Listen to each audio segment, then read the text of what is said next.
Jai Hind, all my dear students. So today we are moving to our next topic, that is menstrual cycle, right? So previously we have completed that is the male reproductive system, female reproductive system. Then we have covered spermatogenesis, right? Spermatogenesis means formation of sperm. Then we have covered oogenesis. Oogenesis means formation of ovum. So now we are moving to one of the important topics of this chapter, that is menstrual cycle.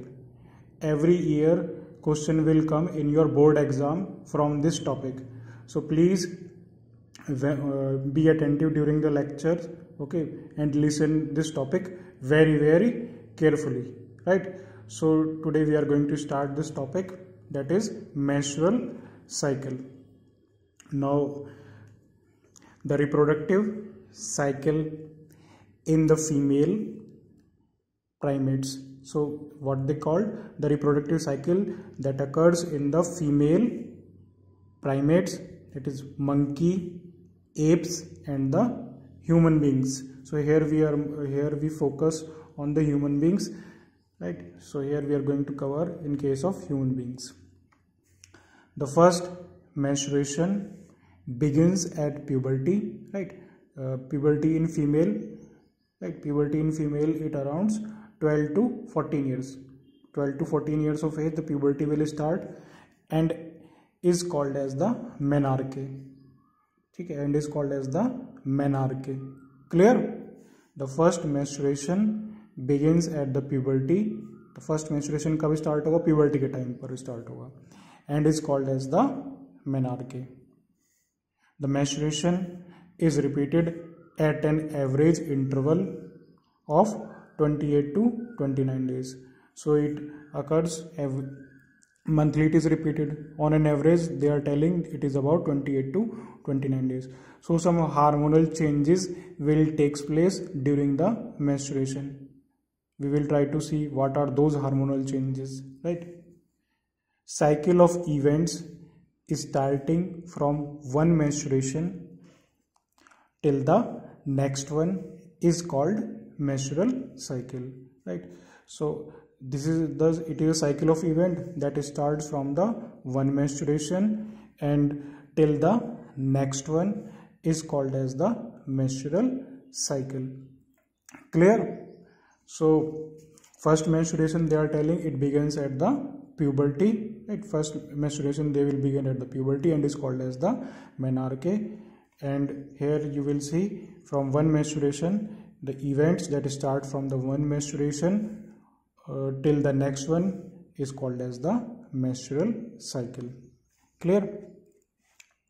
Then one ovum is released during the middle of each menstrual cycle, right? One ovum is released, that is called as the ovulation, right? We are going to cover it. हमने ovary के section में जब मैंने discuss करा था oogenesis में, तब मैंने आपको बताया था ओवुलेशन के बारे में. ओवुलेशन कब होगा? ठीक है ना, ओवुलेशन होगा मेंस्ट्रुअल साइकिल के टाइम पर. ओवुलेशन में क्या होगा? ग्राफियन फॉलिकल रप्चर हो जाएगा. याद आया? Graafian follicle will rupture and it will release the secondary oocyte. So every month one ovum is released from the ovary. Clear? अब during pregnancy menstrual cycle does not occur. ठीक है, जब pregnancy होगी तो menstrual cycle नहीं देखने को मिलेगी, right? Before puberty menstrual cycle does not occur. ठीक है, before puberty menstrual cycle नहीं होगी. ठीक. During breastfeeding menstrual cycle does not occur, right? These are the condition. भाई प्रेगनेंसी के टाइम पर menstrual cycle रुक जाती है, ठीक है, menstrual cycle नहीं होती. और before puberty menstrual cycle होती नहीं है, ठीक है, menstrual cycle does not occur. And during breastfeeding, right, menstrual cycle does not occur, right?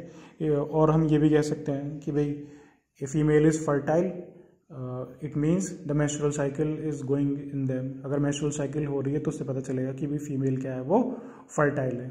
Clear?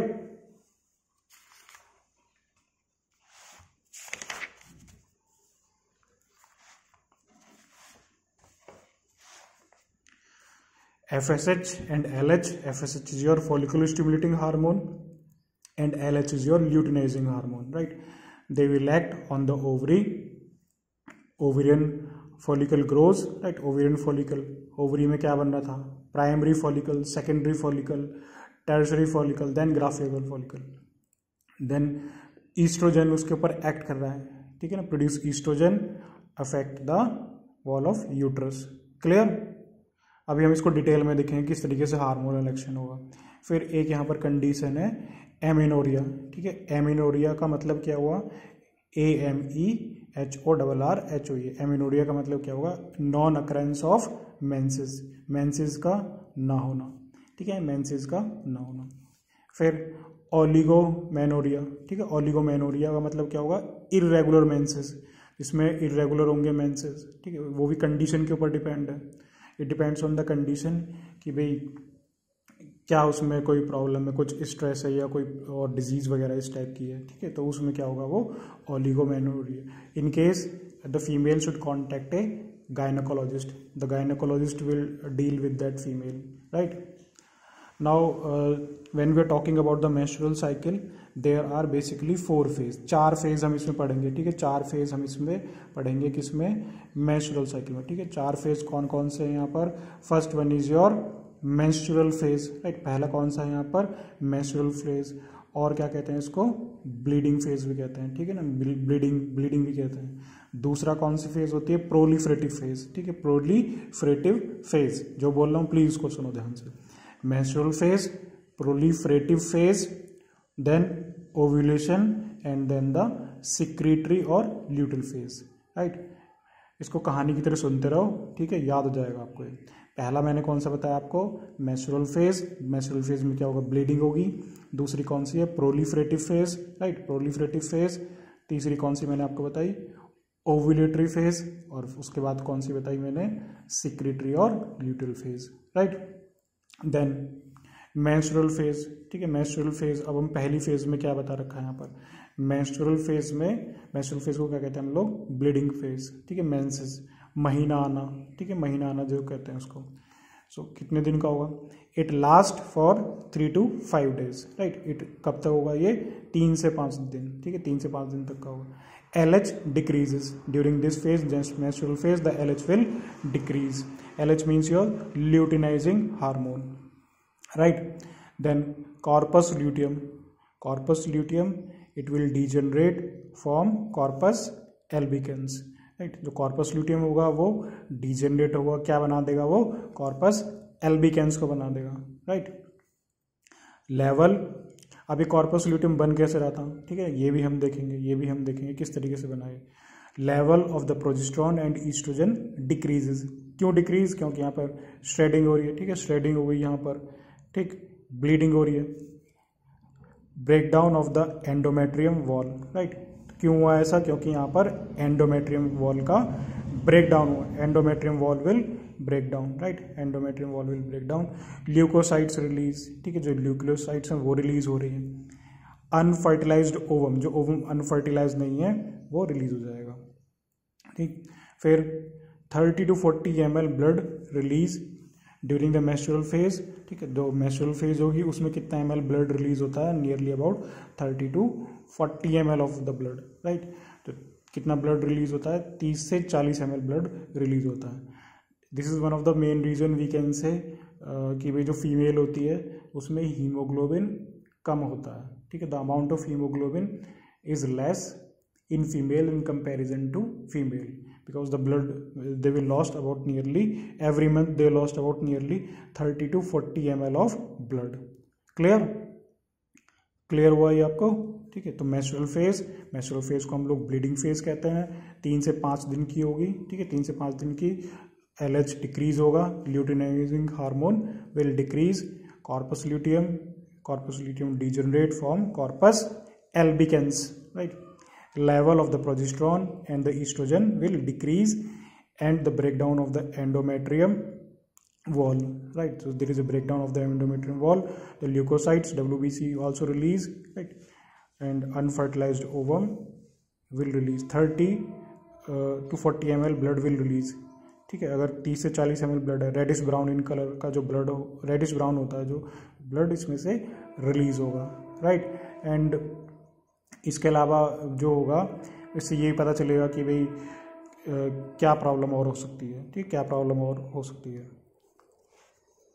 फिर फॉलिकुलर फेज, फॉलिकुलर फेज जो है आपकी सेकंड फेज है, ठीक है। फॉलिकुलर फेज में क्या होगा, फॉलिकल्स ग्रो हो जाएंगे।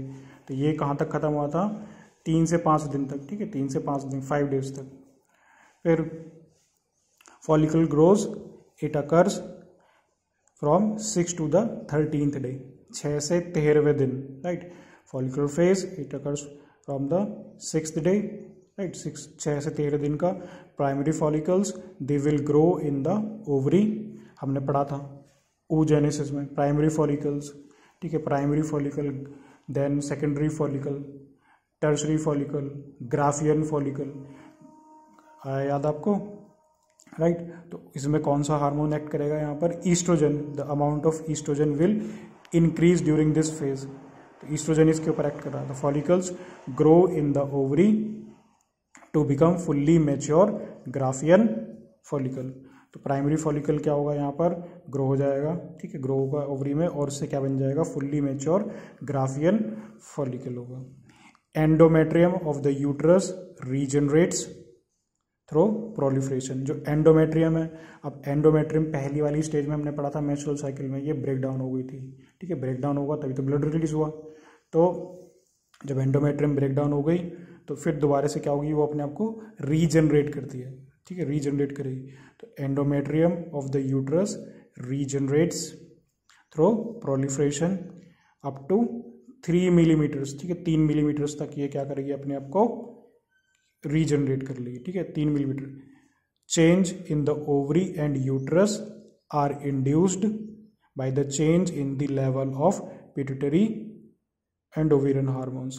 तो इसका मतलब क्या हुआ कि भाई हार्मोनल चेंजेस हमें देखने पड़ेंगे। जो मेंस्ट्रुअल साइकिल है वो उसमें 2 इवेंट्स मेनली घट रहे हैं, ठीक है ना, एक तो यूट्रस के अंदर क्या चेंज हो रहा है और ओवरी के अंदर क्या हो रहा है, ठीक है ना, ओवेरियन हार्मोन्स कैसे एक्ट कर रहे हैं और यूट्रस में क्या चेंजेस हो रहा है, ठीक है, ओवरी के अंदर क्या चेंजेस हमें देखने को मिल रहे हैं, ओवरी से, इसके अलावा यूट्रस के अंदर क्या चेंजेस देखने को मिल रहा है। तो सारा हार्मोन्स का ही रोल है इसमें। Change in the ovary and uterus are induced by change in the level of pituitary and ovarian hormones. Clear. तो फॉलिकुलर फेज, तो फॉलिकुलर फेज में इसका डायग्राम भी मैं आपको दिखाऊंगा, ठीक है। Follicular phase, the follicles will grow in size, primary follicle, secondary follicle, tertiary follicle, then Graafian follicle, right.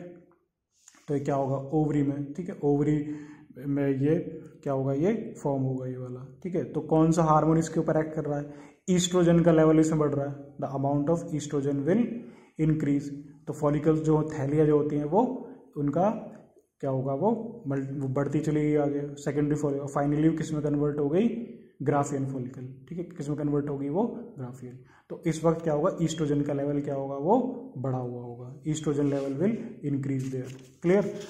और मैंने आपको शुरू में बताया था, याद करो, ओवरी से क्या होगा आपका, ओवरी से ईस्ट्रोजन भी रिलीज होगा और ओवरी से प्रोजेस्टेरोन भी क्या होगा, वो रिलीज होगा, ठीक है। प्रोजेस्टेरोन भी हम देखेंगे कब रिलीज है, ठीक है, प्रोजेस्टेरोन भी हम लोग इसमें देखेंगे। फिर secretion of LH and FSH increases gradually and stimulate follicles development as well as secretion of estrogen by the growing follicles, right।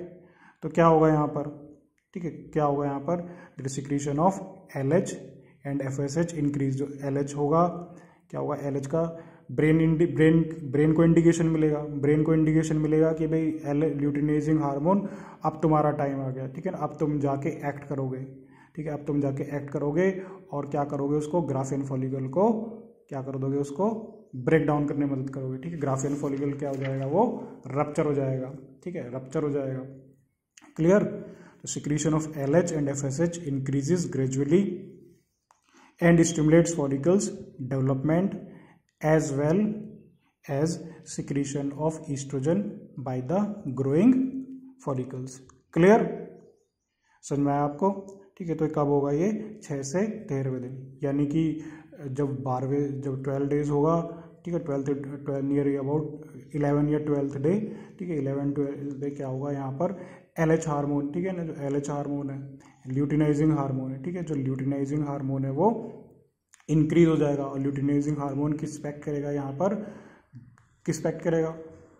बोलो, ग्राफियन फॉलिकल के ऊपर एक्ट करेगा वो, ठीक है, ग्राफियन फॉलिकल के ऊपर वो एक्ट करेगा। क्लियर? ओव्यूलेटरी फेज, ठीक है, ovulatory phase it occurs at the 14th day. अभी तक की कहानी हमने कब तक की पढ़ी? 6 से 13 दिन की। अब क्या आ गया? 14th day. तो ओव्यूलेशन कब होगा यहाँ पर? 14th डे, ठीक है, 14 डे को FSH and LH attains a peak level. जो FSH है वो FS follicle stimulating hormone and LH is the luteinizing hormone. They will attain a peak level. उनका लेवल क्या हो जाएगा? एक पीक हो जाएगा, इंक्रीज हो जाएगा, ठीक है ना, इंक्रीज हो जाएगा। So rapid secretion of LH leading to its maximum level during the mid cycle called LH surge, ठीक है। तो क्या होगा यहाँ पर? रैपिड सिक्रीशन होगा LH का, रैपिड सिक्रीशन हो जाएगा किसका? ल्यूटिनाइजिंग हार्मोन का, leading to its maximum level तक ल्यूटिनाइजिंग हार्मोन बढ़ जाएगा। कब? मिड साइकिल में, ठीक है, मिड साइकिल में। और जिसको क्या कहते हैं हम लोग? LH surge. जो पीक है इसके लिए क्या आ रहा है? LH surge. Induce rupture of Graafian follicle and release of ovum. तो क्या करेगा ये? ग्राफियन फॉलिकल को रप्चर कर देगा, ठीक है, ग्राफियन फॉलिकल को वो क्या कर देगा? रप्चर कर देगा, ताकि वहां से secondary oocyte, mainly secondary oocyte ही कहते हैं, ठीक है, वैसे बुक में ओवम ही लिखा है तो आप ओवम को ही याद करना, ठीक है। मेनली क्या होगा यहाँ पर? जो सेकेंडरी oocyte है वो रिलीज हो जाएगा, ठीक है, रिलीज ऑफ द ओवम, ठीक, ग्राफियन फॉलिकल रप्चर हुआ। क्लियर? चलिए, now we will move to the next phase, that is the luteal phase, ठीक है। अब ग्राफियन फॉलिकल जब रप्चर हुआ, तो रप्चर होने के बाद जो बचा हुआ जो पार्ट है, ठीक है, ग्राफियन फॉलिकल में क्या हुआ? वहां से सेकेंडरी oocyte है उनको बाहर रिलीज हुआ। जो बचा हुआ पार्ट है वो किस में डेवलप हो गया? वो कॉर्पस ल्यूटियम में, ठीक है, कॉर्पस ल्यूटियम में वो डेवलप हो गया। ल्यूटियल फेज, ठीक है, तभी इसका नाम है ल्यूटियल फेज। सिक्रेटरी फेज भी कहते हैं। ये 14th डे तक हो गई थी, it is completed up to the 14th day and this is the luteal phase, ठीक है, ल्यूटियल फेज। तो ल्यूटियल फेज को क्या कहते हैं हम लोग? सिक्रेटरी फेज भी कहते हैं। क्या कहते हैं इसको हम लोग? सिक्रेटरी फेज भी कहते हैं। कब तक है ये? 15 से 28th डे तक। तो क्या है? Remaining part of the Graafian follicle transforms as the corpus luteum. तो रिमेनिंग पार्ट जो ग्राफियन फॉलिकल का है, ग्राफियन फॉलिकल रप्चर हो गया था, रप्चर होने से ओवम बाहर रिलीज हो गया, तो बचा हुआ पार्ट जो ग्राफियन फॉलिकल का वो किसमें बन जाएगा? येलो कलर की प्रोटीन में कन्वर्ट हो जाएगा। और उस येलो कलर की प्रोटीन को हम क्या कहते हैं हम लोग? Corpus luteum. अब रोल आएगा यहाँ पर कॉर्पस प्रोजेस्टेरॉन का, ठीक है, progesterone. Now the corpus luteum secretes the progesterone, ठीक है। जब अब यहाँ पर क्या कर रहा है? कॉर्पस ल्यूटियम है वो क्या सिक्रीट कर रहा है यहाँ पर? तो corpus luteum it will secrete the progesterone which is essential for maintenance of endometrium, ठीक है। वो किसको बनाने में मदद कर रहा है? वो एंडोमेट्रियम, क्योंकि भाई शुरू में क्या हुआ? एंडोमेट्रियम तो टूट गया, ठीक है, एंडोमेट्रियम टूट गया, फिर उसके बाद ईस्ट्रोजन एक्ट करा, ठीक है, ईस्ट्रोजन ने फॉलिकल्स को बनवाने में मदद कर दिया। फिर उसके बाद में क्या हुआ? ओवरी ने फिर क्या हुआ? यहाँ पे ग्राफियन फॉलिकल रप्चर हुआ। ग्राफियन फॉलिकल रप्चर हुआ तो रप्चर होने के बाद क्या हुआ? जो बचा हुआ पार्ट था कॉर्पस ल्यूटियम, कॉर्पस ल्यूटियम ने प्रोजेस्टेरॉन को बनाया। अब प्रोजेस्टेरॉन क्या करेगा भाई? जो यूट्रस जो था, ठीक है, जो क्या नाम है, कॉर्पस ल्यूटियम प्रोजेस्टेरॉन को बनाएगा, और जो कि एसेंशियल है किसको बनाने के लिए? एंडोमेट्रियम को। किसको बनाने के लिए? एंडोमेट्रियम को बनाने के लिए। Oestrogen level decreases. अब देखोगे ईस्ट्रोजन का लेवल एकदम से घट गया, ठीक है, ईस्ट्रोजन प्रोजेस्टेरॉन का लेवल एकदम से इंक्रीज हो गया, ईस्ट्रोजन एकदम से घटता चला जाएगा। अभी दिखाता हूँ मैं आपको सारा डायग्राम में, ठीक है ना, अभी आपको सारा मैं दिखाऊंगा डायग्राम में किस तरीके से हो रहा है, ठीक है। तो क्या लिखा है यहाँ पर? Oestrogen level decreases, progesterone increases, right, progesterone will increase. Uterine gland secrete mucus. Uterine gland क्या सिक्रीट कर रही है? वो म्यूकस सिक्रीट कर रही है। फिर during pregnancy all the events of menstrual cycle stops and there is no menstruation. Pregnancy के दौरान जितने भी इवेंट्स होंगे वो क्या होंगे, यहाँ पर मेंस्ट्रुअल साइकिल के वो रुक जाएंगे और कोई भी मेंस्ट्रुएशन हमें नहीं देखने को मिलेगी, कोई भी मेंस्ट्रुएशन नहीं होगी। In the absence of fertilisation, ठीक है, जब फर्टिलाइजेशन नहीं होगा, in the absence of fertilisation the corpus luteum degenerates. जब फर्टिलाइजेशन नहीं होगा तो कॉर्पस ल्यूटियम क्या हो जाएगा, डीजेनरेट हो जाएगा, ठीक। और कॉर्पस ल्यूटियम किस में कन्वर्ट हो जाएगा, वो कॉर्पस एल्बिकेंस में, राइट। इसमें नहीं लिखा हुआ वो, ठीक है, आपको ध्यान रखना है। कॉर्पस ल्यूटियम विल डीजेनरेट, ठीक, कॉर्पस ल्यूटियम डीजेनरेट होगा और किस में कन्वर्ट हो गया, वो कॉर्पस एल्बिकेंस में। और अगर मान लो एग फर्टिलाइज हो, स्पर्म आता है एग को फर्टिलाइज कर देता है, तब तो मेंस्ट्रुअल साइकिल रुक जाएगी, अदरवाइज फिर यही मंथली मेंस्ट्रुअल साइकिल चलती रहेगी, ठीक है। इस तरीके से मेंस्ट्रुअल साइकिल चलती रहेगी। Clear? This cause disintegration of the endometrium. इससे क्या होगा, डिसइंटीग्रेशन हुआ किसका, एंडोमेट्रियम का, leading to menstruation. Clear? In human beings menstrual cycle ceases, right, stops. कब स्टॉप होगी, नियरली 50 ईयर्स ऑफ एज, ठीक है, 50 ईयर्स ऑफ एज पर स्टॉप होगी। That is called as the menopause, ठीक है। उसको क्या कहते हैं हम लोग, मीनोपॉज कहते हैं। तो मेनार्की एक वर्ड बताया था शुरू में, प्यूबर्टी के टाइम पर जब पहली मेंस्ट्रुअल साइकिल स्टार्ट हो गई। और पॉज क्या मतलब, स्टॉप हो गई, रुक गई, ठीक है। और मैंने जब आपको oogenesis बताया था तो कितने फॉलिकल्स बचे थे, 400 फॉलिकल्स बने थे, 400 बचे थे ना, याद करो। 60 से 80,000 लेफ्ट हो जाते हैं ईच ओवरी में, 60,000 से 80,000, फिर उसमें से भी 400 बचते हैं। अब 400 में से भी जो अराउंड 50 ईयर्स तक क्या होगा, वो पार्टिसिपेट करेंगे उसमें से, ठीक है ना, कि भाई मंथली एक ओवम रिलीज होगा, ठीक है, मंथली एक ओवम रिलीज होगा, फिर नेक्स्ट मंथ दूसरे ओवरी से ओवम रिलीज होगा ऑल्टरनेट डेज पर। तो एक साल में आप कैलकुलेट कर सकते हो, ठीक है, एक साल तक कैलकुलेट कर सकते हो। फिर नियरली 50 ईयर्स ऑफ एज, ठीक है, वो क्या हो जाएगा, वो रुक जाएगा, ठीक है, रुक जाएगा। So this is all about the menstrual cycle. Now we will try to understand the diagram of menstrual cycle. I hope now the topic is clear.